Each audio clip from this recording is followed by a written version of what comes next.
bienvenue sur les vrais panafricains, la voix des panafricains pour l'unité et la libération de l'Afrique. Ensemble, faisons avancer notre continent. Si c'est ta première fois de tomber sur cette page, nous t'invitons à t'abonner et à cliquer sur la cloche de notification pour ne rien manquer. 1er décembre 2025, à l'occasion de la 10e visite de Volodymyr Zelensky à l'Élysée depuis le début de la guerre, Macron disait ceci. Pour ce qui est des questions de corruption, je laisserai le président Zelensky répondre, nous sommes très vigilants. Mais les entités en charge ont été créées, renforcées, et elles font leur travail librement. Les décisions qui devaient être prises ont été prises de manière souveraine par les décideurs ukrainiens. Est-ce que notre rôle est de donner des leçons, nous, à l'Ukraine? Pas vraiment. Pourtant, le 26 juillet 2022, en visite au Cameroun, Macron disait cela. Parce que c'est pas vrai qu'il peut y avoir des bons projets économiques pour un pays quand ça repose sur de la corruption massive qui fait entrer de nouveaux acteurs. Et donc là, on doit aider à réguler les sujets de corruption et de surendettement qui sont un fléau pour le continent africain. Intéressant, n'est-ce pas? On connaissait l'appréciation macronienne à géométrie variable des coups d'État.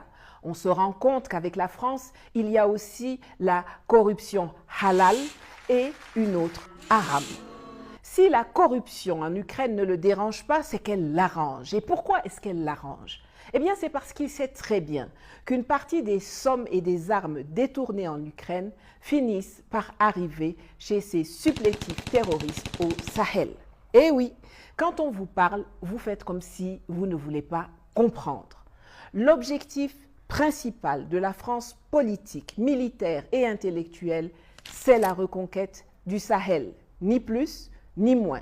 C'est une question de survie pour eux.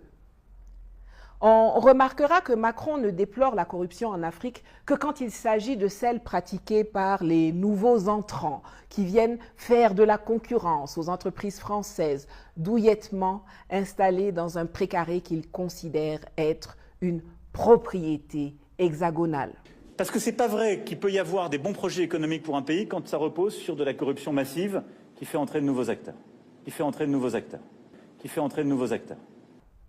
Je veux donc rapidement rappeler à cet individu qu'en 2020-2022, Airbus, le groupe aéronautique européen qui a pour actionnaires, entre autres, les États français, allemands et espagnols, a reconnu avoir versé des pots de vin à des gouvernements étrangers ou à des intermédiaires pour obtenir des marchés. Qu'en 2021, Vincent Bolloré et de hauts dirigeants du groupe français avaient plaidé coupables de corruption d'agents publics étrangers pour obtenir des concessions portuaires en Afrique. Qu'en 2024, plusieurs dirigeants du groupe français Bourbon, spécialistes de l'assistance offshore au secteur pétrolier, sont condamnés pour corruption d'agents publics étrangers en vue de réduire d'importants redressements fiscaux au Nigeria, au Cameroun et en Guinée équatoriale. La mauvaise gouvernance mérite d'être combattue partout. Elle n'est pas l'apanage des pays africains.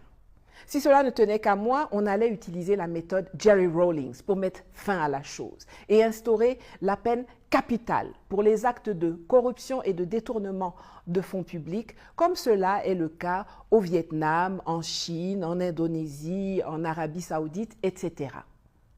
La corruption n'existe que quand il y a un corrompu et un corrupteur.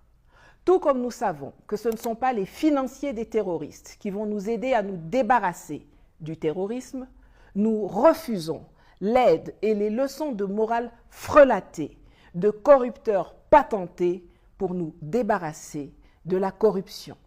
Alors Manu, circule. Peace out. Afrique, Kanuna, Mohamed Mali, oui, Nathalie.